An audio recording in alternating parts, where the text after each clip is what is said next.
सिद्धाणं नमो आयर्याणं नमो वज्रायाणं नमो लोये सबसाकुणं।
मोक्षमार्गस्य नेतारं वेत्तारं कर्मभूगता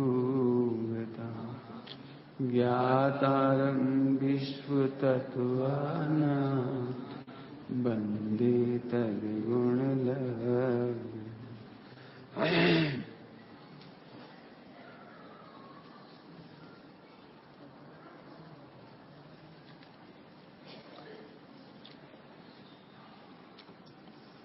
जिन शासन की प्रभावना निर्दोष हो स्वामी, रे अंतर मन की भावना निर्दोष हो स्वामी।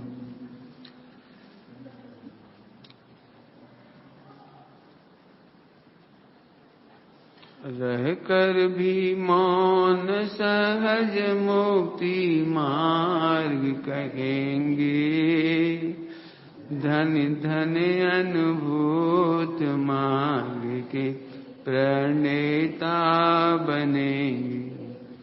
होगी प्रभावना अब परिपूर्ण हो स्वामी, रे अंतर मन की भावना निर्दोष हो स्वामी।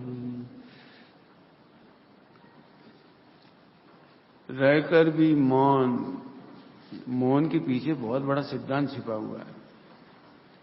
मौन है ना, मौन, इसके पीछे बहुत बड़ा सिद्धांत है। मैं तो चाहूंगा कि तुम रिसर्च करो इस पर। आवाज कम आ रही थोड़ी।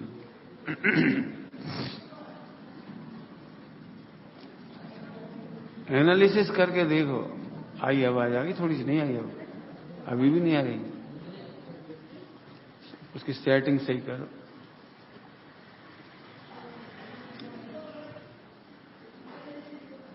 मौन आवाज, उसकी सेटिंग सही नहीं करें। मौन क्या चीज है? ध्यान से सुनना, मौन और चुप में अंतर है। मौन आत्मा की पर्याय है और चुप शरीर की पर्याय, पुद्गल की पर्याय है। आप चुप हो सकते हो, मौन नहीं हो सकते। क्या कह गए? चुप हो सकते हो। आपने घर में देखा, हम नहीं बोलेंगे, लो अब हम चुप ही जा रहे, अब हम नहीं बोल रहे। अरे तो बोलते नहीं रहे, कोलाहल कितना दिमाग में। चुप रह करके, ध्यान रखना, चुप रह करके प्रभावना नहीं होती है, मौन रह करके प्रभावना होती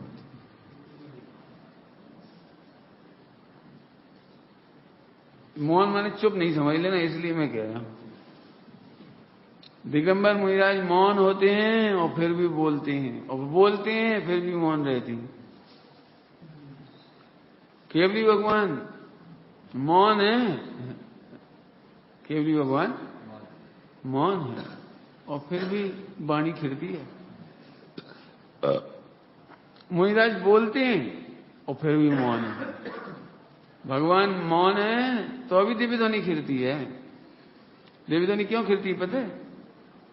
खिराने का कोई प्लान नहीं, खिराने का कोई विकल्प नहीं, भव्य जीवों के भाग्य से, भव्य जीवों के भाग्य से खिरती है। नहीं खिरे तो उन्हें कोई ये टेंशन नहीं है, इन जीवों में बहुत सारे तो कल मरने वाली, और 66 दिन बाद वाणी गिरेगी क्यों? तो भगवान को ये नहीं लगता केवल ज्ञान में कि 66 दिन वाणी नहीं गिरेगी। बताओ, इतने लोग मरेंगे, इतने लोग रह जाएंगे, इतने चले जाएंगे, इतने आ जाएंगे, अरे इन विचारों का क्या होगा?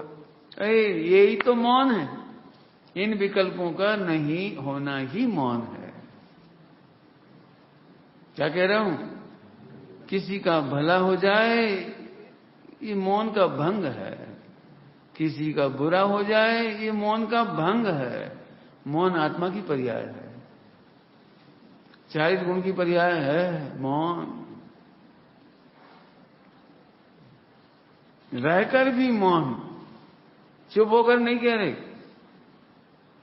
अंतर समझ में आ गया? चुप। आपने देखा है महिलाएं लड़ाई से बचने के लिए चुप हो जाती है, और हम कसम है जो हम आज से बोलेंगे ही नहीं, लो। तो आप क्या कर रहे हैं? अब हम माला फेर रहे हैं। देखो कोई कहे तो नहीं आओ, क्षमा तो नहीं मांगी कोई ने, मनाने तो नहीं आया कोई, मरो चाहे जियो, उन्हें कोई मतलब नहीं है। देखो 1 दिन हो गया, माला फेर रहे हो, सामाजिक कर ही रहे, मैंने जो कर रहे हो, शास्त्र पढ़ रहे, समय साल जी बैठ के पढ़ रहे, शकल बता रही समय साल की हालत, ऐसे चेहरा उतरा हुआ, इतने में कोई आ गया, क्यों स्वाध्याय हो रहा है? हाँ और क्या करें, मजबूरी में यही करना पड़ेगा।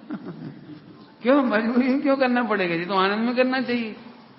क्या करें, घर में कोई बात ही नहीं करता तो मजबूरी में टाइम इसी में काट रहे। और जिंदगी थोड़ी है तो चलो भाई टाइम तो पास कर लो। हमें ऐसे तो है नहीं कि टीवी देख लें, टीवी देख के तो टाइम काट नहीं सकते। ये बोलती नहीं है, वे बोलते नहीं है, बच्चे बोलते नहीं है, नाती बोलते उधर। जन संसार में कुछ नहीं, ये चुप रहने वालों की हालत है। संसार में कुछ नहीं है। मौन वाले कहते हैं हमारे में सब कुछ है। क्या कह रहे हैं? हमारे में सब कुछ सुरक्षित है, ये मौन वाला कहेगा। आप देख लेना ये डायलॉग, दुनिया में कुछ नहीं रखा, ये चुप रहने वाला बोलता है। बताओ कहीं सुख है? क्यों संसार में कहीं सुख है? ऐसा कहने वाले चुप होते हैं, मौन नहीं होते। हम समझ गए तुम मिथ्या दृष्टि हो, तुम अपना ज्ञान, अपना दर्शन, अपना सुख, अपना आनंद बाहर ढूंढते फिर रहे हो, इसलिए तुम दुखी होकर कह रहे हो बेटा हमने सब कर करके मर गए। अभी आपको पता है अज्ञानी क्या कहता है? जी सब अच्छे शादी नहीं करी इन्होंने, हम अच्छे से शादी करके बताएंगे। पत्नी क्या चाहती है वही दूंगा, बच्चे क्या चाहते हैं वही करूंगा, उन्हें अच्छा पैसा चाहिए, रूप चाहिए, ऐसा चाहिए, वैसा चाहिए, मैं सब सुविधाएं जोड़ दूंगा। लेकिन बाद में मालूम पड़ता है कि बेवकूफ बन गए। पत्नी बता सकते हो काय से खुश होती है? बहुत बड़े धोखे में हो, प्रॉपर्टी से खुश होती है, रूप से खुश होती है। और सुनोगे बहुत बड़ा धोखा है, उसकी इच्छाओं की पूर्ति कर देंगे हम, नौकर नौकरानी रख देंगे।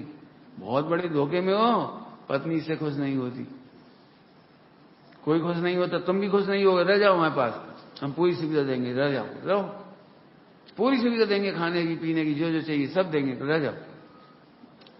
आप ये क्यों सोच रहे हो? कोई भौतिक बात से सुखी होता ही नहीं है, तो फिर पत्नी कैसे संतुष्ट होती है? इसके लिए अभी मैं नहीं बोल पाऊंगा इतना।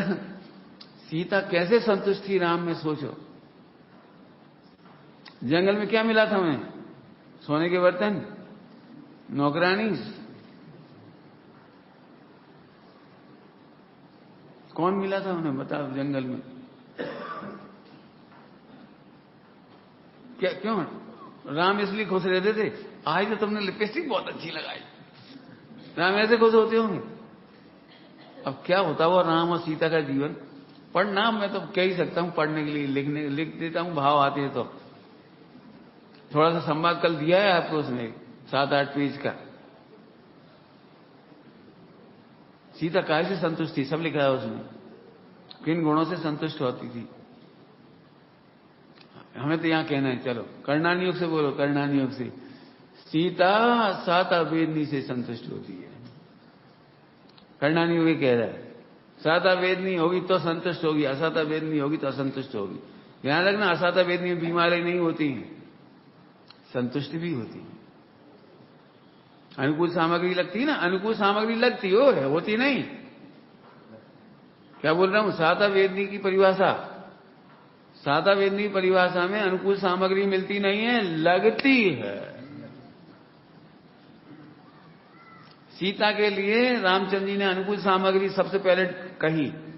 आपको पता होगा वनवास के जाने के पहले रामचंद्र जी ने मना कर दिया, आप मत चलो, आप कभी जंगलों में नहीं रहे, हम तो आश्रमों में रहे, पढ़ने गए तो गुरुकुलों में रहे, जंगलों में लकड़ी काट के लाए हैं, पानी भरा है, जमीन पे सोए हैं, वो करिए, खेती बाड़ी से लेके सब किया है।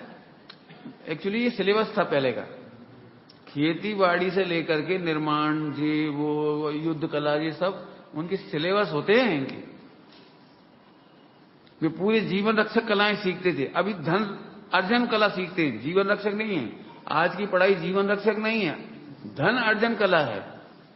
उल्टा अंतर समझ में आ गया दोनों के बीच में।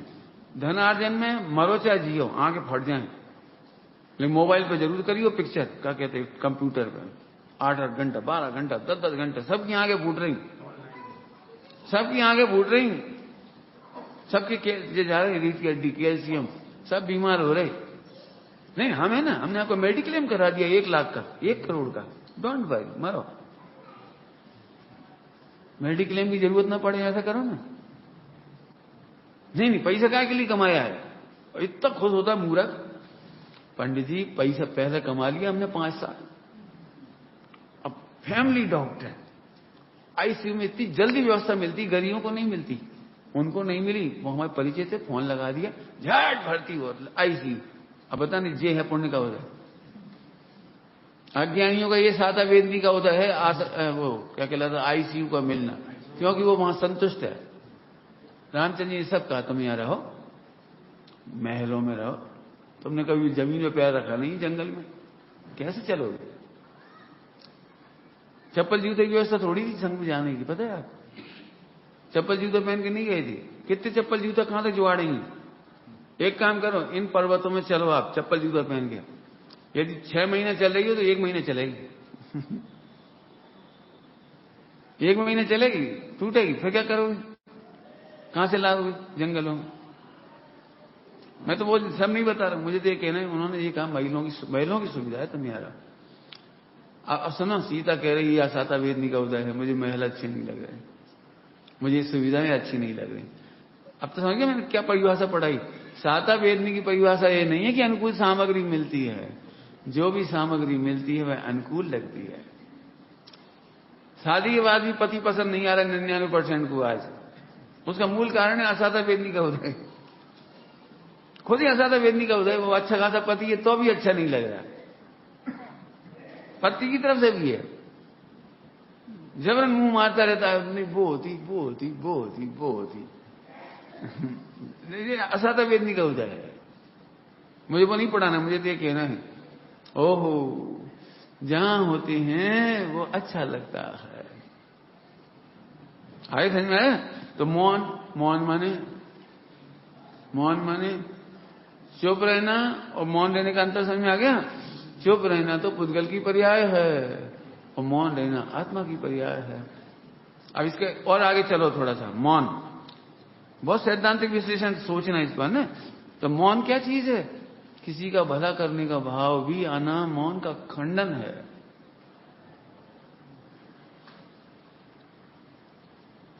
एक चीज आपने देखी है, शिथिलाचार जिसको हम कहते हैं, शिथिलाचार, जो लोग मौन नहीं रखते ना, वे आहार के टाइम इशारे करते हैं। जो मौन नहीं रह पाते वे, देखा आपने?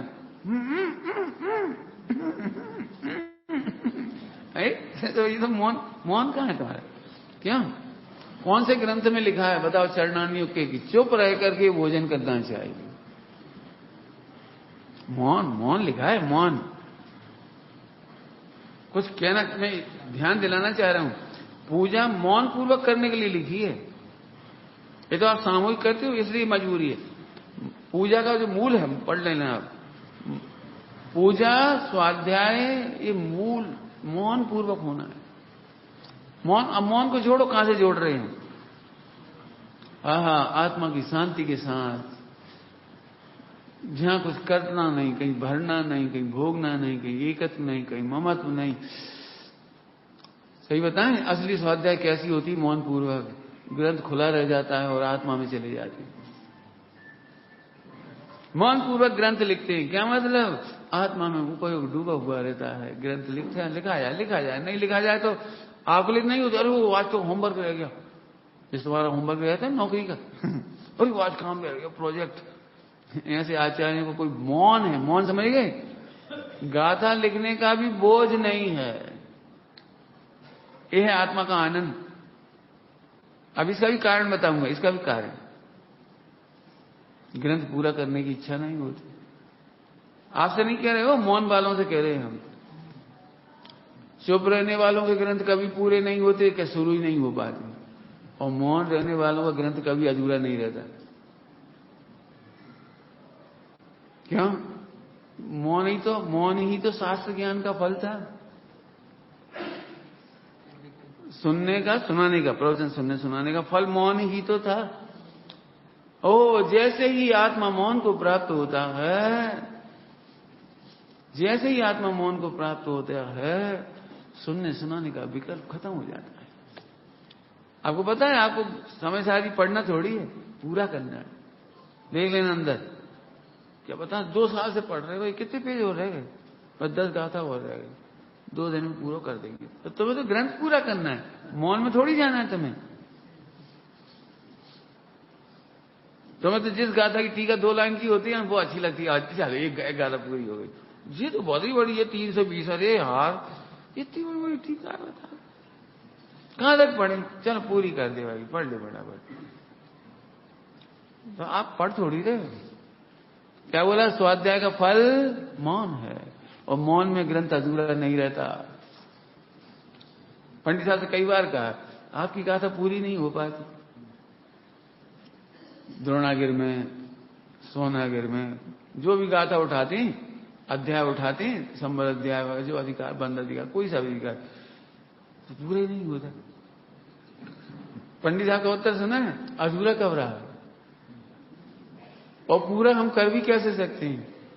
तुम्हारा समय सार तुम्हारी अनुभूति में पूरा होगा क्या कहा? तुम्हारा समय सार तुम्हारी अनुभूति में पूरा होगा, हम तो उसे पूरा कभी नहीं कर पाएंगे।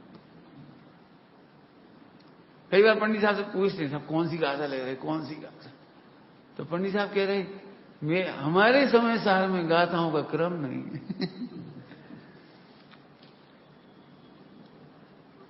समय सार कहां से प्रारंभ होता है बेटे? कौन सी गाथा से प्रारंभ होता है?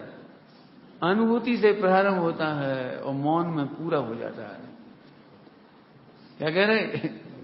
कैसी होगी स्वाध्याय? सोचो जरा, ज्ञानियों की स्वाध्याय, इससे पता लगता है कि पंडित साहब का चिंतन कहां है, तो स्वाध्याय कहां से प्रारंभ होता है वो सोचो। अभी तो हमें पढ़ना नहीं है, पूरा करना है। पूरा करना है, पूरा नहीं करो। मौन और शांत, समझ गए? मौन किसे कहते हैं? जब मौन आता है तो बोलने का भाव ही नहीं रह जाता। सोचो अब जरा, अपन ने तो, मैं इसलिए इतना विस्तार से पढ़ा रहा हूं कि हम लोग नकली मौन सुन रखे हैं ना। मौन पूरा खाओ, 10 लक्षण है, 10 लक्षण मौन पूरा खाओ। तो मौन पूरा खाओ, मौन तो बहुत गहरी चीज है, वो हमें तो पता ही नहीं है वो मौन का। हम झट वो चुप कर लेते हैं, नहीं वो 10 दिन है ना, चुप रह खाएंगे। एक भैया हमारे पास आए, हमने उन्हें भोजन कराया। अब मौन पूरा उनका भोजन था, ऐसा नहीं चुप होने वाला। अब उन्हें पता नहीं क्या चाहिए था, हमें बिल्कुल नहीं समझ आई। उन्होंने बहुत इशारे किए, क्या हमने सब चीजें दिखा डाली जो रखा था हमारे पास। सब दिखा रहा है। फिर हमें नहीं समझ में आ रही, तुम्हें जो करना है तो करो। फिर आखिरी बोले हमने मुनक्का कही थी। ये हमने कोई गिरी जो कौन से इशारा था।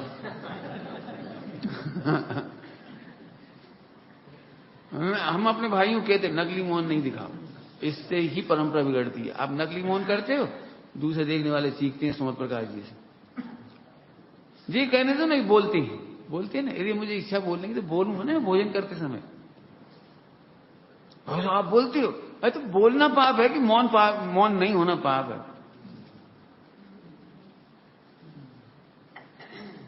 मैंने इतनी परेशानी आती है मतलब चुप रहने वालों से। मौन वालों से तो हो ही नहीं सकती परेशानी। मौन वालों से परेशानी, चुप रहने वालों से बड़ी परेशानी।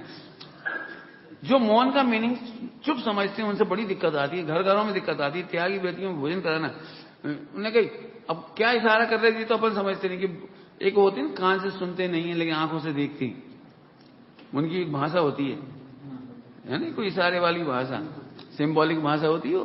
अब अपन ने वो तो पढ़ी सुनी नहीं। और हर त्यागी की अलग भाषा। जैसे उसने कहना है कि तुमने हल्दी काहे डाल दी, अब हल्दी को कैसे कहे बताओ। अब पता नहीं कैसे कैसे इशारा कर। अब इतनी लंबी चौड़ी करी तो सीधे कह दो ना हल्दी काहे डाली। एक सेकंड में समझ में आ गया सामने वाले ऊपर, जो करना वो कर देगा। लेकिन यदि कहना ही है तो सीधे कह दो ना। आपको पता है चुप रहना भी एक भाषा है। मौन एक भाषा नहीं है, मौन प्रभाव है, मौन प्रभावना है, मौन असर है। चुप कहां रहे आप? बंद तो उससे होता है जो चुप नहीं रह रहे अंदर से। यानी मौन नहीं ना, बंद तो उधर से हो रहा है, मौन के अभाव में बंद हो रहा है। बताना है वो बता क्या क्या हमने, मेरे तो अभी तक नहीं समझ में आई। मैंने तो अपने जीवन में प्रतिज्ञा करी है, यदि मुझे कुछ चीज सचमुच चाहिए तो कह देंगे बस खत्म, और नहीं चाहिए तो नहीं चाहिए। मैं कभी मुझे जरूरत नहीं पड़ती। अब यहां हम रहते हैं 4 से लोग, हम ही लोग हैं। अब नहीं बोले तो कोई आया, भाई भोजन कर लो, फल ले लो, बेटे क्या लेना है, नहीं लेना है। अब नहीं बोलो, अब अभी तो इतना नाटक कर भी कर। या तो तुम पूरे शांत रहो, आओ चाहे जाओ, कछु करो, हमें नहीं मारा, अब खा रहे, अब बैठे अपनी मौन सो। मौन और शांत चुप रहने में बहुत अंतर है। मौन की परिभाषा लिखी है, चित्त की शांति ही मौन है। वो गुप्ती अलग चीज है, ठीक है कोई बात नहीं, मनोगुप्ती वगैरह। लेकिन यहां दूसरी बात, चित्त की शांति का नाम मौन है। अभी चित्त शांत नहीं ना, खाते समय नमक कम लग रहा है। अब चित्त कितना विक्षिप्त होता है पता है? नमक नहीं, कैसे खाएं। अच्छा मत खा, छोड़ दे, खाएं तो छोड़े कैसे? अरे तो मर, या तो खा या नहीं खा। हम एक बार भोजन करने गए, उन्होंने लड्डू आपले जो भी कुछ बनाए भगवान जाने। अब उन्होंने बाजार से नमक मंगवाया, नमक तो था नहीं, सेंधा नमक उन्होंने बाजार से मंगवाया। अब वो दुकानदार ने नमक की जगह फिटकरी दे दी। जल्दी जल्दी में फिटकरी वैसी दिखती है वो, और नमक भी उन्होंने दे दी। और उन्होंने लाल डाल दी। अब दाल में सब चीजों में वो फिटकरी। अब पहला ही कॉल खाते थे, अजीब स्वाद हो गया सबका फिटकरी का। और हमने बहुत मजा आया, हमें तो अंदर से मजा आ रहा था। क्यों मजा आ रहा था? समझ गए क्या गड़बड़ तो होगी, कोई बात नहीं। हम ये देखो फिटकरी का भोजन करेंगे, अपने को नुकसान करेगा। अब उनसे कहेंगे तो बेचारे दुखी हो जाएंगे। अभी आगे एक आध बाटी खा ली, थोड़ा थोड़ा खा लिया, छुट्टी करे, फर्सा बीमार के बीमार नहीं होंगे, अनिष्कारक भी नहीं होगा। अब थोड़ा सा खा लिया मन रखने के लिए, बाकी फल सब्जी लगी, छुट्टी हो गई, निपट के आ गए। अब हमारे जाने के बाद अब हम तो चुप थे सब, तो आ गए। अब दिक्कत क्या हुई कि उनने भी खाया। अब उन्हें पूरी समाज में प्रभाव न फैला दी। पंडित जी भैया उनके चेहरा से जरा नहीं लगा कि इसमें फिटकरी है कि नमक नहीं है, कि न नमक किसी ने मांगा, इतने लोग आए, चुपचाप आगे चले गए। धन्य है भैया, ले। अब बताओ मौन से प्रभाव ना हो गई कि नहीं हो गई? मैं कई बार कह भी देता हूं कि आप हमारी बदनामी मत करना। उज्जैन में एक बार ऐसे बहुत बुजुर्ग विद्वान थे, बहुत, अब तो आपने देखे भी नहीं होंगे, एक्सपायर हो गए, बहुत बुजुर्ग, सोनगढ़ से गए, जुड़े हुए थे। तो भोजन में अंतराय आ गया। वो एक विद्वान बोले, बड़े दुखी हो गए। मैंने नहीं, दुखी मत हो, क्या हमारी शांति चित्त पूर्वक जो निर्जरा हुई वो अच्छी नहीं है? क्या हमारी शांति चित्त की परीक्षा नहीं होना चाहिए? आप तो विद्वान हो, निर्जरा अच्छी है। हाँ, भोगांतराय का उदय आया है, भोग नहीं कर पाए। आपकी तो पूरी भावना थी, आपने तो बढ़िया कराया, लेकिन नहीं हो पाया।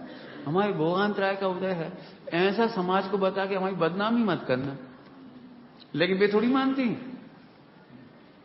वे तो कहते ही हैं, अरे भैया आज अंतराय हो गया, अरे भैया अंतराय हो गया। तो हमने समझ लिया, उस दिन से कहना ही बंद कर दिया। क्यों? क्योंकि समाज तो अपने ही तरीके से चलेगी। हमने अब ये कहना ही बंद कर दिया कि तुम मत कहना, कह देना, नहीं कहना, मत कहना, तुम जानो, हमें कुछ कहना ही नहीं। मौन का आनंद बहुत है। मौन, आगे चलो एनालिसिस, चुप रहना और मौन में अंतर।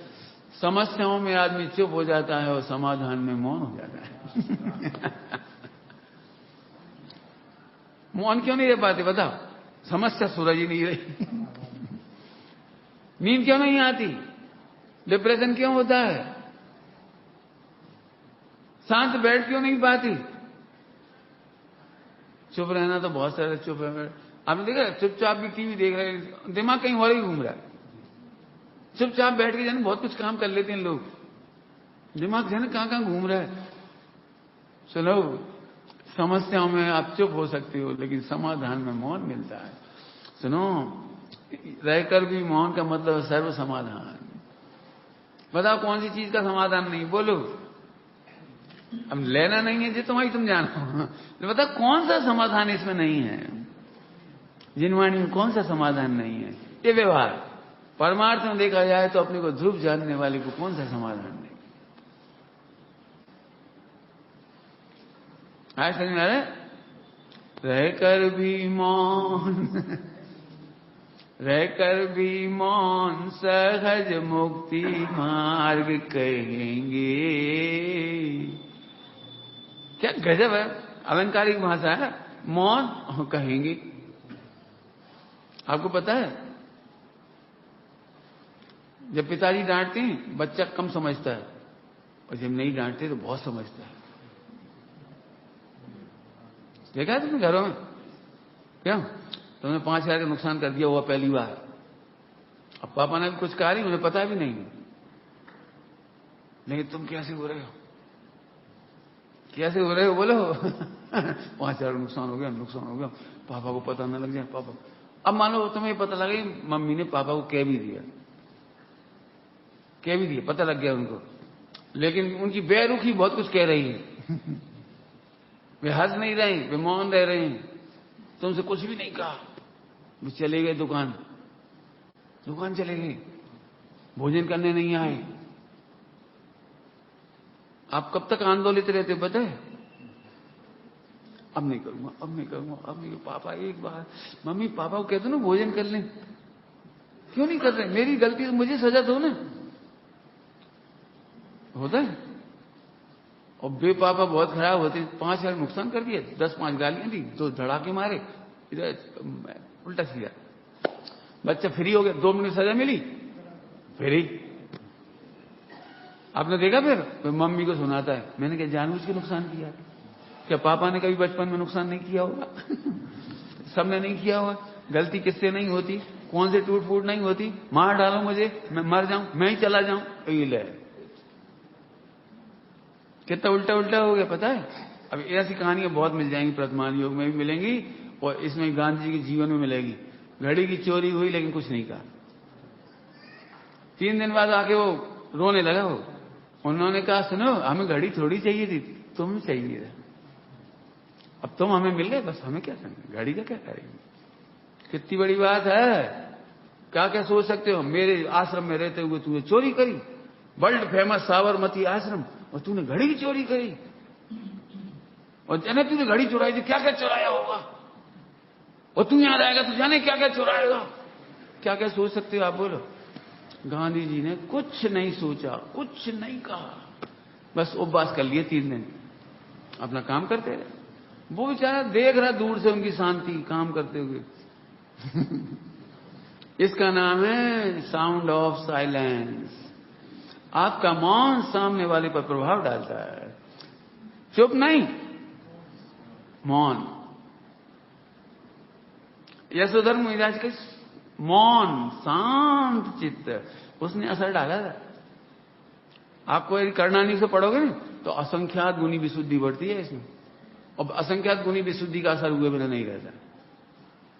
रविन्द्रनाथ टैगोर का आता है, उनका भी आश्रम शांति निकेतन, शांति निकेतन आश्रम है ना। वही पूनम की रात थी, बढ़िया पूनम की रात, और कविता लिख रहे थे। उनके पूरे जो आश्रम है बिल्कुल बगीचे में, बिल्कुल बहुत अच्छी वो चांदनी फैली हुई थी। और देखते थे, और एक कोई उनका हत्यारा आया, हत्या करने के लिए किसी ने भेजा होगा, चाकू लेके आया वो एकदम, और खिड़की में से खून के अंदर आया। कौन ऐसी जाली माली लगी रहती थी वो, पुराने जमाने की खिड़कियां ऐसी थोड़ी होती थी तुम्हारी जाली लगी ना तुम्हें नहीं भग पाओ, आग लग जाए तो तुम्हें नहीं खून के बाहर हो पाओ। कहने ऐसी होती थी। हमारे सामने ऐसे कमरे देखे हमने, तो खिड़कियों में हमने कभी जाली मारी नहीं देखी जो आजकल दिखने लगी जी। ये तुम्हारी मल्टीप्लेक्स का कमाल है, क्या कहलाता है, मल्टी स्टोरी का। हमारे घरों में नहीं देखी हमने वो, आज भी गांव के झोंपड़ों में कहीं नहीं दिखेगी तुम्हें जाली। खैर खून के अंदर आ गया, चाकू दिखाने लगे, मरने के लिए तैयार हो जाओ। अब वो इतने मग्न थे, मस्त लिख रहे थे, इधर बैठ जा, बस लिख रहे कविता पूरी। हाँ कहाँ है, मैं तो भग ही गया। बोले इतने बढ़िया महापुरुष जो चक्कू देख के न डरे, हत्यारे को देख के नहीं डरे, और मस्ती से कविता लिख रहा है। हम कहाँ मारे ऐसे आदमी को, भाग गया। ये कहां चला गया, मार दे भाई, कहां गया। आपको पता है गांधी जी का असर क्यों पड़ा, साउंड ऑफ साइलेंस। एक अंग्रेज आया नया कलेक्टर बन के, मैं गांधी जी की हत्या कर दूंगा, मुझे दिख जाए तो गोली मार दूंगा। अब ये बात उन तक पहुंच गई। गांधी जी सुबह 6 बजे निकलते थे घूमने, तो उसके घर पे पहुंच गए, कलेक्टर के घर पे दरवाजा खटखटाया। माई सेल्फ महात्मा गांधी, मोहनदास करमचंद गांधी, मैंने सुना है कि आप मुझे गोली मारना चाह रहे हैं, मारो। आप कल्पना कर सकते हो, वो थर्रा गया। उसके पास रिवॉल्वर थी लेकिन हाथ नहीं पहुंचा रिवॉल्वर तक। ऐसे साहसी पुरुष को कौन मारेगा। अब सुनोगे फिर से, साउंड ऑफ साइलेंस सुना रहा हूं, साउंड ऑफ साइलेंस, मौन पूर्वक कहना, मौन ही कहना है। मौन बहुत कुछ है, मैं बाद में सैद्धांतिक भी सुनाऊंगा थोड़ा सा, पहले जब दृष्टांत याद आ रहा है इसलिए कह रहा हूं। सारे विश्व को अचंभा है कि जैन समाज इतना समृद्ध क्यों है। मैं समृद्धि की बातें तो नहीं बताऊंगा, पूरी तो नहीं बताऊंगा, तो एक घटना सुना रहा हूं मैं आपको, एक घटना, ताकि आपको कल्पना हो कि जैन समाज कितना सुरक्षित और समृद्ध है। हिंदुस्तान पाकिस्तान के बंटवारे में लाखों लोग कराची से, लाहौर से कटे हुए मुर्दे आते थे पूरे उसमें हिंदुओं की ट्रेन में, और यहां से जाते थे तो अमृतसर से काट करके सबको भर के, और वो जाने वाली ट्रेन वहां खाली होती थी, दोनों तरफ से तकलीफ थी। मुझे एक विकल्प आया, आदर्श नगर में अपने वो रहते हैं ना जो जैन समाज, जो पाकिस्तान के मुल्तान नगर से आए, मेरठ में, मुल्तान नगर में और दिल्ली में, 3 जगह उन्हें बसाया उन आने वालों को बसाया। तो मैंने उनसे बातचीत की, बुजुर्ग लोगों से जो वहां से आए थे, उन बुजुर्गों से। मैंने, मुझे इस बात की जिज्ञासा है कि जब वहां से हम लोग आए तो संपत्ति तो सारी छूट गई, बिजनेस छूट गया, खेत छूट गए, सोना चांदी छूट गया, सब कुछ छूट गया, उसकी तो मुझे नहीं पूछना, मुझे ये पूछना है कि कितने लोग जेल में ऐसे थे जो मर गए, मारे गए, रास्ते में बाई रोड भी आए, रोड पर मर गए हों, किसी माता बहन की इज्जत गई हो, कुछ खराब होगा, वो तो मुझे बताओ। आपको जानकर के ताज्जुब होगा, जैन समाज की एक भी स्त्री की रक्षा हुई, मतलब वो वो नहीं हुआ जो अपहरण, मारकाट, रैप, कुछ नहीं, एक की भी, और एक की भी हत्या नहीं की है। मैं समझ गए क्या कहना है मुझे? जैन समाज का मौन उसका सुरक्षा चक्र है। जैन समाज का आत्मसंतोष, तत्वज्ञान, वेद विज्ञान, पुण्य, पवित्रता, ये ही मौन है। अभी यहाँ पे इतने लोग बैठे ना, इतने लोग, एक के पास भी रिवॉल्वर नहीं है, चक्कू भी नहीं है, चक्कू रामपुरी 10-12 इंच का वो चक्कू भी नहीं, एक के पास भी नहीं है पूरे क्षेत्र में, पूरे अपने तीर्थ क्षेत्र में ना कहीं नहीं है। और स्कूल में कह नहीं सकते आप, अमेरिका में और ऑस्ट्रेलिया में, यूरोप में, इंग्लैंड में, जापान में आप कह नहीं सकते। चक्कू लेके घूमते हैं बच्चे स्कूलों में, बंदूक, रिवॉल्वर, बच्चे। आप समझ में आ रहे हैं? बंदूकों से रक्षा नहीं होती है, पवित्रता से रक्षा होती है। उस पवित्रता को मैं मौन कहना चाहता हूं। अरे हमारा मौन ही हमारा रक्षक है। मुनिराज कुछ नहीं रखते, और बौद्ध लोग तलवार चलाना सीखते हैं अपने रक्षा करने के लिए। बौद्ध साधु, लंका में जाओ आप, लंका में बौद्ध साधु अपनी रक्षा के लिए तलवार चलाते, बहुत कुछ करते हैं। मैं उनकी बात नहीं कर रहा हूं। हमारे साधु उनकी रक्षा कौन करता है? आप समझ गए? मौन। शेष सुदर्शन, आ जाओ प्रथमान योग में, शेष सुदर्शन की रक्षा किसने की थी? तुम्हें लग रहा होगा देवताओं ने की, हमें लग रहा है मौन नहीं की। 3 दिन, कितने दिन लगे होंगे न्याय आने में, कितना भी समय लगा होगा। 3 बार उनके सामने कुशील का प्रकरण बना, कुशील का, और क्या मौन होगा। कोई का भी ध्यान से सुनना, मुनिराज प्रतिरोध नहीं करेंगे तो समझ में आता है, लेकिन श्रावक प्रतिरोध नहीं करेंगे, ये क्या गजब बात है। खुद से सुन रहे क्या कहा मैंने? मुनिराज पर उपसर्ग आए, चलो वे तो प्रतिकार नहीं करते, लेकिन श्रावक धन्य है। अब लगाते जाओ, धन्य है चंदन वाला ने प्रतिरोध नहीं किया। बेच रहे बेंच जी खड़े, मैं रो नहीं रही थी, गिड़गिड़ा रही थी, क्या करेगा। सुनो, हमारे पिताजी तो बेटे राजा थे, हमारी मम्मी तो कोई नहीं, और इसी ने हत्या करी थी, बेचने आया। कुछ नहीं, कोई प्रतिकार नहीं।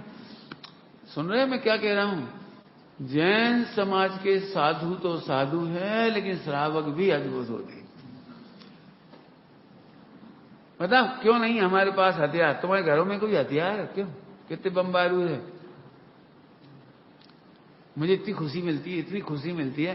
होली के दिन पूरे देश में पुलिस लगानी पड़ती है, ईद के दिन लगानी पड़ती है, और फला फला कौन कौन से दिन होते लगानी पड़ती है। लेकिन महावीर जयंती के दिन बेचारे ऐसे घूमते, सबसे पीछे एक डंडा लेके, 2-4 ऐसे घूमते। कहा भाई तुमको नहीं लाया कछु पहन के? हाँ कछु जैकेट मैकेट कछु पहन के तो आया करो कछु।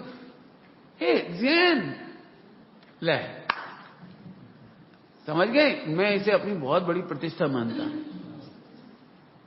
इसे मैं जैन समाज की बहुत बड़ी ख्याति मानता हूं। अमेरिका और लंदन गए थे लोग पंचकल्याणक में, आपको जानकर ताज्जुब होगा, एक भी जैन की तलाशी नहीं हुई। अच्छा पंचकल्याणक में जैन लोगों से क्या शिकायत? और ये खान गए ना, सलमान खान और तुम्हारे कौन कौन फिल्मी हीरो, शाहरुख खान वगैरह। अब और एक और मंत्री थे अपने, कोई शाहबाज खान कौन थे, मंत्री थे, हो गया आप मंत्री अपने देश के। 3 घंटे रोका उनको, 3 घंटे।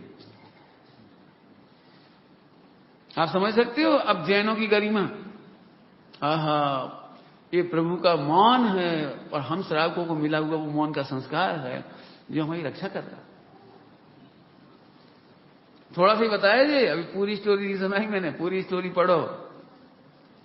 जैन समाज की, जैन संस्कृति, अभी अपने को कोई कीमत नहीं आती आजकल बच्चों को।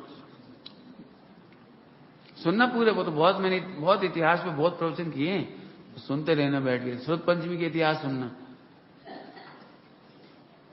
दिल्ली का इतिहास सुनना, लाल किले के मंदिर का इतिहास सुनना, तब तुम्हें पता लगेगा कि आजकल के लड़के लड़की कुछ नहीं समझते, ना माँ बाप की इज्जत समझते, न सास ससुर की इज्जत समझते, न प्रतिष्ठा की कोई वैल्यू है।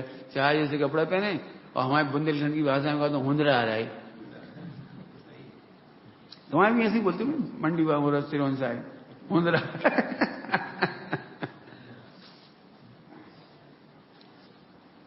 क्या, इस गरिमा को समझो, आदर से जीवन जियो। मौन, अभी बहुत कुछ जो जो जो इतनी सारी बातें आ रही वो तो मैं अब रोक रहा हूं। अब मौन की जरूरत क्यों पड़ी जी, कह रहा मौन आ कैसे गए नेचुरली। अब प्रश्न क्या है, मौन नेचुरली आ कैसे गए? सूक्ष्म बात करना है थोड़ी सी मुझे। मौन नेचुरली आ कैसे गए? करना तो कठिन है, एक पर्याय लाना कठिन होती है, करना तो बहुत कठिन है। हाँ, होना सरल है। आपको याद हो बीच में थोड़ी देर पहले कहा था, जहां समस्या है वहां चुप रह सकती हो, लेकिन जहां समाधान है वहां मौन है। अब यही छिपा है वो सारा उत्तर। अब समाधान क्या है, प्रश्न ये प्रश्न है कि समाधान क्या है, कि सुन लो समाधान, तत्समय की योग्यता ही नियामक कारण है। वस्तु स्वरूप, जिन जीवों का भवितव्य आया उन्हें समझाने की जरूरत नहीं है, और जिन जीवों का भवितव्य नहीं है उन्हें कहने से फायदा नहीं। कि सब आपके सामने ऊधम होता रहा, आप कुछ बोले नहीं। आपको पता है, मौन, द्वारका जब जल रही थी, बहुत सारे साधु भी थे, सब थे भी मौन थे। क्यों? आप कुछ करो, आप बता दें, हम क्या बता दें? जिन जीवों का भव्यता का परिणमन होना था वे तो चले गए, और जिनकी भव्यता का परिणमन नहीं होना था तो नेमिनाथ भगवान की दिव्य ध्वनि ने भी क्या कर लिया? क्यों, क्या कर लिया? नेमिनाथ भगवान की दिव्य ध्वनि बता तो दिया था सबको। तुम्हें ये लगता है ना, हमें पहले बता दे हवाई जहाज गिरने वाला तो हम नहीं जाए, रेलगाड़ी गिरने वाली है तो हम नहीं जाएंगे, क्यों? इस भोजन में जहर है तो नहीं खाएंगे। मैं इसके बहुत सारे एग्जाम्पल है मेरे पास वर्तमान की, उनके तो छोड़ दे, हम तुम्हें बता देंगे और फिर भी तुम करोगे, क्यों? कि तुम्हारा भवितव्य अनिवार्य है। अनिवार्य समझती हो? अनिवार्य को कहते हैं इंग्लिश में अनएवॉइडेबल। तुम्हारा यदि होना है तो तुम खाओगे, तुम्हें रेल में जाना तो जाओगे, नहीं जा रहे हो तो जाओगे। मालूम पड़ने से होता थोड़ी कुछ। बहुत एग्जाम्पल है अभी वर्तमान के, भूतकाल के भी चाहिए तो दृश्य प्रथमानियों को मिल जाएंगे आपको। बताया तो था नेमिनाथ भगवान ने, लेकिन नहीं, वो वही हुआ जो होना था। तो क्या, जिनका भवितव्य भला है उन्हें हमारी जरूरत नहीं है, और जिनका भवितव्य भला नहीं है उनके लिए भी विकल्प जरूरी नहीं है। ये मौन का सबसे बड़ी तार है। भवितव्य कहना सरल पड़ता है। टोडरमल साहब ने क्या लिखा है, तेरी भवितव्य का विचार करके ही समता आती है। क्या बढ़िया हुआ। तेरा द्रव्य इसी प्रकार से परिणमित हुआ, तेरा भवितव्य का विचार करके ही समता आता। ठीक है, मुझे तो इतना आनंद देता ये लाइन, मेरे अपने जीवन की लाइन की। इतने लोग आए, इतने चले गए, जिसकी जितनी योग्यता उतनी तो परिणमित होगा। हम काबू परेशान हो, तुम हमारी आज्ञा नहीं मानती, तुम हमारे छोड़ के कहा चले गए, और तुम क्यों आ गए? कौन आ रहा है और कौन जा रहा है? सब अपने भवितव्य के अनुसार, अपनी योग्यता के अनुसार परिणमित हो रही। पढ़ो पुराण, पुराण पढ़ोगे, बताओ। आदिनाथ भगवान का नंबर तभी लग गया और इनका 24 नंबर भी लगा। अब क्या करें? आदिनाथ भगवान कौन गुस्सा उतारे? नहीं, कोई भी गुस्सा तो उतारना चाहिए आदिनाथ भगवान को, गुस्सा उतारना चाहिए। इतने सारे घर में हमारे बेटी जन्मे, सब मोक्ष गए, नहीं गए? भरत बाहुबली 99 बार मोक्ष गए। अब एक रहेगा वो भरत का बेटा मारीची। यार एक और रिकॉर्ड बन जाता ना, ये कहां से है ये? क्यों? कभी नहीं, नो प्रॉब्लम। पिताजी नरक चले गए और पिताजी का बेटा मोक्ष चला गया। रावण के भैया मोक्ष चले गए, रावण की बेटी मोक्ष चली गई, रावण की पत्नी स्वर्ग चली गई। आहा, ये स्वतंत्रता ये कह रही है, हमें कोई कहने की जरूरत नहीं। मोह है आपका, मेरी मम्मी समझ जाए, मेरे पापा समझ जाए, मेरे भैया समझ जाए, मेरे कहां से ले आए? बच्चे मोह है, मेरे कहां से ले आए? अब तुम नहीं रह पाओगे मौन, तुम बहुत बड़े पंडित जी बन जाओगे तो अभी तुम पत्नी के पीछे दुखी रहोगे। क्या करें, जे ही नहीं समझ रही, 1 लाख फॉलोवर है, चीज नहीं समझ, मूर्ख तू नहीं समझ रहा, वो तो समझ गई। क्या समझ गई? कि उसका नंबर आएगा तब समझेगी। वो तो जब मोक्ष में जाने का नंबर आएगा तब कर लेगी वो। तो तू तो नहीं समझा क्या? मैं सबको समझा सकता हूं, इसे नहीं समझा पाया। ये तेरा बहुत बड़ा मोह है। सुन, फिर से बोलो वापस। जिनकी भवितव्य और योग्यता है उन्हें समझाने का विकल्प नहीं है, और जिनका योग्यता नहीं है, भवितव्य नहीं है, उन्हें हमें समझाने का विकल्प नहीं है, इसलिए हम मौन हैं। मैंने बहुत जगह घटाया, ये बहुत मेहनत की मैंने शुरू में, बहुत। अब तो समय हो गया बहुत, मैंने इसकी बहुत मेहनत की है। मेरे से जब भी समाज में जाते हैं खनिया दाना या कहीं, तो बड़े प्रेम, बहुत प्रेम है, वात्सल्य है, तो मेरे से पूछते पंडित जी क्या बना लें। मेरे कहने से फायदा क्या है? मैं जो कहूंगा वो बनाते तो हो नहीं। नहीं बिल्कुल बनाएंगे, आप तो बता दो क्या बनाए। हम ये मूंग की दाल और रोटी।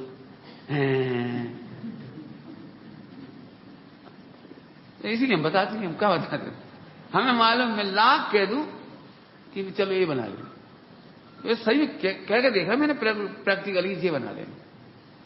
ये वो तो बनाई, उसके साथ 10 चीजें और बनी। हमने ये कब कही थी हमने? अब हम नहीं कहें, क्या फायदा है? हमें तो एक सब्जी कोई खानी थी, चलो जी नहीं जी खा लेंगे, नहीं जी खा लेंगे। अब तुमने 4 तो बनाई, हो जी और बनानी अलग से। ये 2 दाल तो तुम्हारे घर में बन रही थी, उड़द की और तुअर की, और एक हमें कहीं से और बन गई मसूर की। अरे ये तो हिंसा ज्यादा हो गई, बर्तन ज्यादा हुए, और हमें खाना जरा सही था। बहुत कोशिश करी मैंने, बहुत कोशिश की, जो मैं चाहता हूं वो बन जाए। आज तक तो नहीं बना। ये घटना नहीं है, सैकड़ों घटनाओं से शिक्षा ली है मैंने। अब मैंने सोच लिया कि नहीं, कहने से काम नहीं होता। और यहां से तो मैं रोज ही, इन्हें तो पता ही है, मैं 2 साल से बहुत कह रहा हूं मुझे घी नहीं चाहिए, नहीं चाहिए। मेरे पास घी बहुत रखा है, मैं तो समझ गया। मैं 2 किलो लाया था, 5 किलो हो गया ये। लाइव चला गया, इतनी बार कह दिया, लाइव कह दिया, और फिर भी एकदम पता नहीं लोग जाने नहीं देना चाहते यहां से। जितने कपड़े मैंने कभी सिलवाए नहीं, उससे ज्यादा कपड़े यहां सिल के आ गए, खनिया दाना से आ गए इधर से। नहीं पंडित जी, हम रखो भाई, पहनो तुम लोग, क्या करें। मैं ये दृष्टांत एक का नहीं देना, किसी कहूं क्या। और जब जब मैंने कहा, एक दिन मैंने, सच्ची घटना है, मेरे लायक भोजन में कुछ गड़बड़ हो गई, तो हमने उनसे कह दिया दूध दे दी, दही दे दी, दही। और बेचारे उनका चेहरा देखने लायक था, पंडित जी आज ही दही नहीं, हमारा रोज दही होता है, आज ही दही नहीं। चलो दही नहीं कोई, तो एक काम कर, नींबू दे दी, जी अमन वगैरह डाल के खा ली, 1 रोटी 2 रोटी खाना है खा लेंगे। आज ही अरे मैंने कहा गजब हो गया। हमारा विकल्प बेकार ही तो जा रहा है, और हमारे विकल्प से दुखी और हो रहा है। वो उसी से मैंने प्रतिज्ञा कर ली, अब चाहे काय से रोटी खाना ये तुम सोचो, हमारे लायक जो तुम्हारे घर में उसे दे देना, अब मैं नहीं मांगूंगा। मैंने वो जो 2 दर्दनाक दृश्य देखे, नहीं भैया अब नहीं मांगे। एक बार हमने कहा दूध दे दे, और आज उसमें बाहर निकल आ गया। अरे रमी, देखो इसका मतलब है इस देह को क्या मिलना है वो नक्की है, हम क्यों मांग करके विकल्प करें।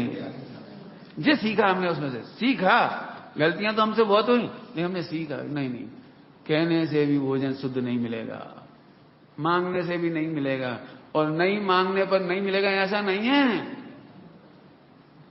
जितना मैं खनिया दाना रहा ना, इतना नाश्ता नहीं किया, वो इतना नाश्ता यहां किया मैंने, और कराया। रोटी नहीं खा पाया 90% दिन, क्या वो कचरा खत्म करना पड़ता है ना, तो सब्जियों के साथ वही खत्म कर पाएंगे थोड़ा थोड़ा। अब बताओ क्या करें, हम कचरा कह रहे मत भिजवाओ, तो भी आप क्या समझ, इस देह को जो जाना है सो जाना है, उसे कोई नहीं रोक सकता। क्या की बात चल रही पता है कुछ, ये प्रैक्टिकल एग्जाम्पल देकर, मौन। आपको एक नहीं लाखों दृष्टांत दे सकता हूं। कल्पना करो, आप हमसे कहो भाई साहब आप पधारो हमारे यहां, क्या व्यवस्था करनी है आप बताओ। अब हम कह दें व्यवस्था में ऐसे कर दें, आपको अच्छा थोड़ी लगेगा, आपको बुरा लगेगा। ए भैया वे तो लड्डू के भिखारी हैं, वहां से खबर आ गई बादाम के लड्डू बना ले, बनाए हमने, मंगाए, फिर धोई, फिर कितना बुरा लग रहा है जी लड्डू का स्वाद। एक चीज कह दें, एक बार मैंने कहा चलो अपन बड़ी चीज नहीं कह रहे, बहुत छोटी चीज कह दे रहे, खनिया दाना हमने कह दिया, लचका बना दिया। लचका समझती सब लोग? दुनिया की सबसे सस्ती सब्जी लचका बना भी दिया उन्होंने, हमने खा भी लिया, बात सब खत्म हो गई। अब मंदिर में जो समाचार फैला वो सुनने लायक है, बहुत जोरदार। बैराग उतारा, ये भैया बेचारे पंडित जी को कौन है, वे बोले भैया लचका बनाए थे हमने, अच्छो गरम गरम लचका बनाए थे, उन्हें अच्छे से खाए मर गए हम, एक लचका में बदनाम हो गए हम लचका खा भी आए थे, हमने तो इसलिए खा, सबसे सस्ती चीज है, ना घी लगे ना फिर हलवा लगे ना लड्डू बने ना बादाम लगे ना कुछ नहीं लगे, हमने तो इसलिए कह दिया था। अब हमने सोच लिया बेचारे पंडित जी लचका नहीं खा पाए, को खुआ थे लचका, ले बेचारे पंडित जी हो गए लचका में ये मैं बहुत बड़ी बड़ी शिक्षाएं बता रहा हूं, मैंने जीवन में जो प्रयोग किए ना, मौन, अब सच में मौन आता है, बड़ा मजा आता है। नहीं नहीं, क्या मांगे, क्यों मांगे, क्यों मांगे, क्यों कहें, हम लाख कहें ए भैया तुम्हारी बुराई नहीं करना, लेकिन देख लेना होना है तो होगी। एक्चुअली तुम्हारे करने से नहीं होती। अब दूसरा कारण, दूसरा शांति का कारण, वैसे तो बहुत है, आप जितने सिद्धांत कहो उनमें से मौन झरता है, चारों अनुयोग में से मौन झर रहा है, सुनो। हम लाख कहते हैं हमारी बुराई मत करना, लेकिन पाप अपयस प्रकृति का उदय आने पर आपका अपयस होगा, होगा। सीता की प्रकृति के उदय आने पर, अपयस का उदय आने पर राम ही, आप कल्पना नहीं कर सकते राम को कितनी प्रिय थी। हम अपने घर की भाषा में बोले तो राम सीता को ऐसे सुरक्षा कवच देते थे, सुरक्षा कवच, सैंत थे, जिसको अपनी भाषा में कहते सैंत थे। आप क्या समझ रहे हो? लेकिन एक दिन ऐसा आया यात्रा के छल से छोड़ दिया तब से मैंने नोट किया, फिर मुझे कैमरे का डर नहीं है, मुझे कर्मों का डर है। तुम क्या सोच रहे, तुम ना देख लो इसलिए हम गलत काम नहीं करेंगे क्या? अरे तो हमारे कमरे मत रहना, अकेले रहेंगे, क्यों रहेंगे अकेले, हम इतने ट्रांसपेरेंट हैं, ऐसे रहेंगे, कोई आ कोई जा, क्या दिक्कत है, दिक्कत क्या है? हमें तुम फिर कह रहे हमें तुम्हारे कैमरे का डर नहीं है, हमें कर्मों का डर है, कर्मों का डर। कर्म का उदय आएगा, बता देना आदर्शनाथ भगवान का उदय आया कि नहीं आया, चंदन वाला का आया कि नहीं आया? सुनो, सेठानी से मत डरो, सासू से मत डरो, डरना हो तो कर्म बांधने से डरो। अब मौन आएगा, आपको मौन आएगा, जल्दी में समझ में कुछ नहीं आया, कर्म बांधना भी एक थोड़ा गोलमोल है, समझ में कुछ नहीं आता कर्म बांधने, बोल दूं खोल के, चाहे जैसा प्रतिकूल प्रसंग बने या अनुकूल प्रसंग बने, वेद विज्ञान ही शरण है, बाकी सब बंद है। जल्दी जल्दी क्या कहा, वेद विज्ञान ही शरण है, वेद विज्ञान ही कह रहा हूं, वेद विज्ञान ही। अभी समझ में नहीं आया, मैं 3 बार फोकस कर दिया।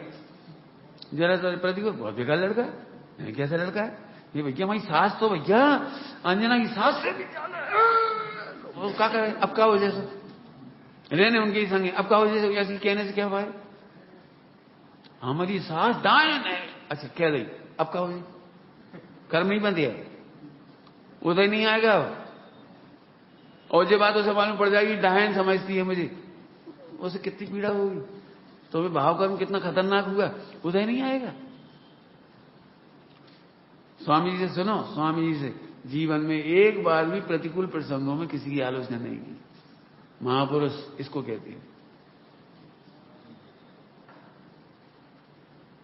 इधर ऊधम हो रहा है, इधर प्रवचन हो रहा है, ऊधम में प्रवचन, पंडाल में आग लगा दी थी लाठी में, कोई बात नहीं, खुले में प्रवचन। भावनगर के पंचकल्याणक थे या बड़ोदरा का, भावनगर का, आग लग गई थी पंडाल में गुरुदेव प्रवचन।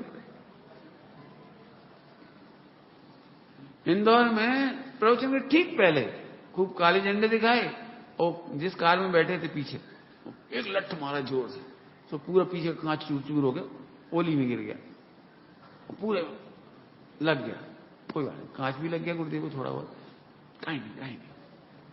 फिर प्रवचन के मंच पे आ गए, और सबसे पहले क्या बोले पता है प्रवचन के मंच पर, उन्हें सूचना दी गई, उसको अरेस्ट कर लिया गया है। उस समय में सीएम थे मिश्री लाल जी गंगवार इंदौर के, तो बोले उनको गिरफ्तार कर लिया। गिरफ्तार, पहले उन्हें छोड़ा। बोले कोई जैनी तो ऐसा कर नहीं सकता, कोई भाड़े का आदमी लिया होगा बेचारा, कोई गरीब ही भाड़े पे आएगा ऐसे काम के लिए भी, कोई गरीब ही भाड़े पर आएगा ऐसे काम के लिए। उस बेचारे की दीकरा बाड़ी क्या कहते हैं पत्नी के लिए लाड़ी, वो रड़ती हंसे रो रही होगी। नहीं, पहले से छोड़ा, छोड़ने के ऑर्डर दिए, फिर उन्होंने प्रवचन किया। खुद का घाव हो गया उसकी चिंता नहीं है, पहले प्रवचन पहले। कलकत्ता में जोरदार जुलूस निकालना था, उनका प्रभाव ना था, लेकिन खबर एक मिल गई कि जगह जगह लोगों ने सड़कों पर घरों के ऊपर पत्थर रख लिए, गरम पानी रख लिया, मिर्ची रख ली पाउडर। अब जो व्यक्ति होता है ना वो तो थोड़ा सा रहता है, हम पूरी व्यवस्था करेंगे, लगा देंगे अपने पूरे पुलिस की डिपार्टमेंट को, चाहे जितना पैसा खर्च हो जाए हम निकाल के रहेंगे। गुरुदेव ने ना पाड़ दी, नहीं, भले ही हम निकाल सबने में सफल हो जाएं, लेकिन इतिहास का सबसे काला दिन होगा कि अहिंसकों के लिए भी, अहिंसकों के बीच में भी हिंसा हुई और पुलिस की रक्षा में जैन धर्म की प्रभावना हुई। कि हमारे इतिहास का कलंक हमें नहीं चाहिए, मत होने दो, कोई दिक्कत नहीं। कितने प्रसंग हैं जीवन के गुरुदेव के, सुनो इतने बढ़िया, सुनना सभी लोग सुनना। मैंने गुरुदेव की स्टोरी नहीं सुनाई, मैंने अभी सास बहू के एग्जाम्पल दिए थे। प्रतिकूल प्रसंगों में हम कैसे होते और गुरुदेव का मौन कैसा था। बोलूं अच्छा उत्तर, बहुत बढ़िया उत्तर बोलना है मुझे, इसलिए मैंने फोकस किया इसको। मौन में ही इतने अच्छे समाधान आते हैं, इतने अच्छे वाक्य आते हैं, इतना अच्छा भेद विज्ञान आता है। जल्दी बोल गए हम, शब्द तो कम है लेकिन बहुत बड़ी बात कह दी है।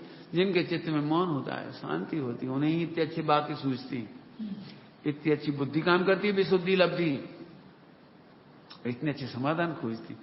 सुनो वो घटना रह गई वहीं के वहीं और गुरुदेव अमर हो गए। पूरे हिंदुस्तान की हर प्रतिमा पर मोक्ष मंडल ने जो बनवाई है, प्रतिष्ठित कराई है, उन पर गुरुदेव की प्रेरणा लिखी हुई है। गुरुदेव सदुपदेशात, एक स्थान छोड़कर, हिम्मतनगर। पंच कल्याण में भारी विरोध किया, भारी विरोध। तो गुरुदेव बोले क्या है, चाहे थे क्या? कान्जी स्वामी का नाम नहीं होना चाहिए मूर्ति पर। अरे बस, अरे इसमें क्या लगा, आप मत सोचे, कहीं बात ना थी, चल डिक्लेयर कर दिया, पंच कल्याण हुआ। कौन व्यक्ति होगा जो एक सेकंड में जल्दी मान जाता है बात? आपको पता है गुरुदेव की इस मौन से जो लोग कट्टर विरोध में खड़े थे, उनमें से कम से कम 80-90% लोग, जो 20 पंथी थे 13 पंथी हो गए, मुमुक्षु हो गए, सोनगढ़ के मानने वाले हो गए। ये है मौन। नहीं, ईगो नहीं, ध्यान रखना, मौन में ईगो नहीं होता है, और ईगो में मौन हो ही नहीं पाएगा। मौन में तो चारों कसाय का अभाव होता है, इसका नाम मौन है। क्या बोल रहा हूं? मौन में तो चारों कसायों का अभाव होता है। कसायों में मौन कैसे रह पाएगा? क्यों क्रोध करके देखा कभी तुमने? जब भड़कते हैं हम, मौन रहे तो कैसे? अब समझिए, कसाय और मौन में विरोध है, बहुत अभी बहुत है, कुछ नहीं कहा, ये समझो अभी जितने से, फिर से बोल रहा हूं, चारों अनुयोग में से मौन झरेगा। ऐसे पढ़ो आप, ऐसे पढ़ो। अपना मन कैसे पढ़ते हैं? नहीं गुस्सा नहीं करना चाहिए, कम से कम अपन में गुस्सा नहीं करना चाहिए, अपन ब्रह्मचारी, अपन में तो गुस्सा नहीं करना चाहिए। देखो अपन ब्रह्मचारी है ना, दिन में खा लेना चाहिए, अपन शर्म आती है, रात को क्यों खाते हो? अपन ब्रह्मचारी हैं, ये नहीं देखना चाहिए मोबाइल। ओ तुम तो देखोगे, तुम केवल दिखावा कर रहे हो कि हम ब्रह्मचारी हैं, इसलिए नहीं करना। सुनो, शुद्ध आत्मा इतना बढ़िया है, समाधान इतना बढ़िया है, हमें भार लगता है, हम बस की नहीं। तब तो दिगंबर दीक्षा होती है। दिगंबर दीक्षा मौन का फल है, बढ़ते हुए मौन का फल दिगंबर दीक्षा है, निर्गंध दीक्षा है। मौन नहीं बढ़ेगा तो मजबूरी में सह लोगे, चुप रह जाओगे, घुट जाओगे, डिप्रेशन में चले जाओगे। कौन की बात कर रहा हूं मैं? पापियों की नहीं, मोक्षियों की बात कर रहे हैं, आपकी बात कर रहे हैं। बोलो क्या चाहिए, शांति चाहिए कि अशांति? शांति का तो समाधान ये है, ध्रुव भगवान हूं मैं ज्ञान भगवान हूं। देखो अंदर, देखो मैंने, अब आंख से नहीं देखना, ये बड़ी आवाज है, देखो नहीं, समझो क्या समझ। दृष्टांत बहुत ही दिमाग में घूम रही। आपने देखा नरेंद्र मोदी जब प्रधानमंत्री नहीं बने थे तब कितना बोलते थे? कितना बोलते थे, कितना रोज स्टेटमेंट ये वो कितना बोलते थे। और जब से प्रधानमंत्री बने जब से देखा आपने, सोनिया चिल्ला रही है, राहुल चिल्ला रहे। अब आप देखना कभी विधानसभा का दृश्य देखना, और क्या गजब है, इतना कुछ बोलते हैं लेकिन कभी व्यक्तिगत नहीं आ पाता विरोध। जे राहुल तो पप्पू है, आज तक नहीं बोला। सोनिया क्या समझे, कभी नहीं, ऐसा शब्द ही नहीं आया कभी। सब पता है उन्हें, इन्हें राष्ट्रभक्ति क्या है, इनका फला क्या है, सब पता है, मुंह से नहीं आ पा रहा। शांति से बैठ के सुनती और फिर इतनी बढ़िया भाषा बोलती, मैंने पढ़ करके मजा आता है। देश विदेश में इतना घूमते हैं लेकिन भाषा देखो, भाषा कितनी शांत हो गई। मैं कुछ कहना चाह रहा हूं, जब भी आप बड़े पद पर जाओगे तो मौन ही आपका शोभा है, श्रृंगार है। छोटे लोगों की बात आती रहती है अखबार में। राजीव गांधी थे, राजीव गांधी एक बार वहां गए जाते ना कहीं गरीबों की बस्तियों में इधर उधर, तो बोले, उन्होंने कहा भाई शिकायत करिए, यहां हमें रोटी नहीं मिलती। मैंने राजीव का नहीं है, पता गांधी, वो क्या बोले राजीव गांधी, तो आप एक काम करिए, जहां रोटी मिलती वहां जाओ। जहां रोजी रोटी मिलती वहां जाओ। क्या बढ़िया समाधान दिया, बोलो। इतनी मजाक उड़ी इस बात की जिसकी हद नहीं, बहुत मजाक उड़ी, सालों मजाक उड़ी इस बात पर अखबारों ने, मीडिया ने। ऐसे मैं नहीं बता रहा हूं, बहुत सारी बातें। आपको महापुरुष बनना है तो महासमाधान के बिना नहीं बन सकते आप। आपका मौन ही आपका श्रृंगार है। अंतिम बात कहकर पूरा करें, घरों में जो बहुत बोलते हैं उन्हें बड़बड़ करने वाला कहती, और ज्यादा ही बोलोगे ना तो फिर एक बात और कहेंगे लोग, कुत्ता भौंकत रहे, हम क्या करें। समझ गई? ज्यादा बड़बड़ करने वालों को लोग कुत्ता कहते हैं, फिर भौंकत रहो। बहू कह देती है, बेटा कह देती है, नाती पोते कह, फिर इग्नोर करने लगती है। बहुत बोलने का फल है इग्नोर, अवज्ञा, अतिक्रमण। बोलना कोई समाधान नहीं। कुछ कह रहा हूं मैं आपको, बोलना कोई समाधान नहीं, शांत रहो। ये मौन तो बहुत ऊंची बात है। फिर से सुनना, आप सबके लिए अंतिम बात कह रहा हूं, कह तो रहा हूं अंतिम अंतिम, लेकिन हो नहीं पा रहा है, फिर भी अंतिम कह रहा हूं। चलो सब लोग ध्यान से सुनना, यदि आप किसी की आलोचना करते हैं तो आप मोक्ष मार्ग से बहुत दूर है। अरे प्रतिकूल तो कहना ही नहीं, लेकिन अनुकूल कहने का भी भाव नहीं आता, इसका नाम मौन है। क्या कह रहे? प्रतिकूल तो कहना ही नहीं, लेकिन अनुकूल भी कहने का भाव नहीं आ रहा। धन्य है ये मौन, धनी धनी, धन धनी, आगे कहेंगे धनी धनी। मौन की चर्चा पूरी नहीं हो सकती। अवक्तव्य की बात कल कही थी, वो तो रह गई अभी, वो सप्तभंग में जाएगी, वक्तव्य और अवक्तव्य। अब उसकी चर्चा देखो, याद रहेगी सुबह शाम को, तो फिर उसी को उठाएंगे, वक्तव्य और अवक्तव्य। मौन तो कितना बढ़िया विषय है, मैंने इसलिए 1 घंटा इतना बताया है। आप चाहो तो उसमें पीएचडी कर सकती हो। 4 अनुयोग लिए मैंने, और बिल्कुल प्रैक्टिकल से लेकर सब लिए इसमें। केवल ऐसे नहीं कहा मौन मौन मौन, इतना नहीं करा, मैंने प्रूव किया इतनी देर में। आप चाहो तो पीएचडी हो सकती है मौन के ऊपर। लेकिन सप्तभंग और जो वक्तव्य वक्तव्य वाली बात आएगी, अब और दिमाग में आ गई तो वो शाम की सभा में सोचेंगे। ओम नमः शिवाय। सहजानंदे